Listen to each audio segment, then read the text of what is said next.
So me and my colleague Stevie were driving northbound over London Bridge.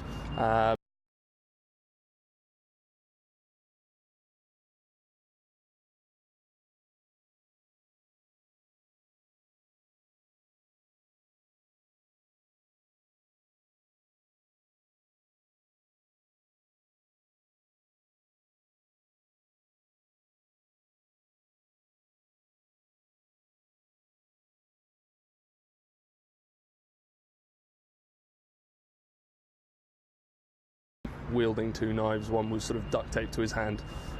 So all I could do, after the guys had sort of held him down and were sort of pinning him to the ground, kind of try to stamp as hard as I could on his wrist, try and, release the knife, as it were. And then someone sort of kicked the knife away, went sort of northbound up London Bridge.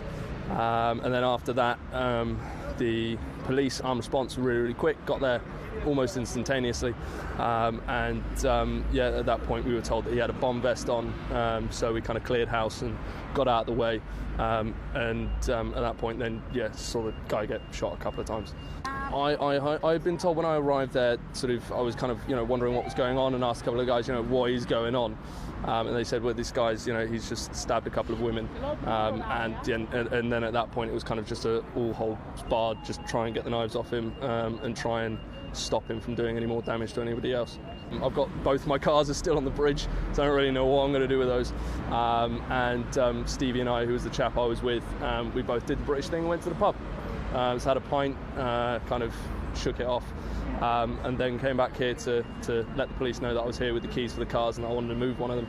I was then escorted down here to give a full statement. And what were you in London for?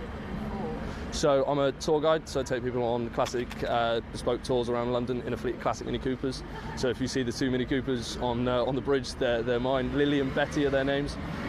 Lily's the white one, Betty's the purpley blue one. So that's what I was doing in London. Sort of the 6 or 7 men that were there before me, hats off to them, incredibly brave. Sort of chased him down the street with a fire extinguisher, and that's what drew our attention to him. We saw this guy being sprayed with foam, and that's kind of why we just sort of ran at the incident. We just thought it was something serious and that we should do something to try and fix it. So he was probably on the deck for a minute or two before the police arrived. And then as soon as the police arrived, like I say, they sort of turned him over, and it was that point that we heard that he had a bomb vest on, and then it was the police that sort of dealt with him from there. But I believe before he had the chance to get back up onto his feet properly, he was shot once or twice.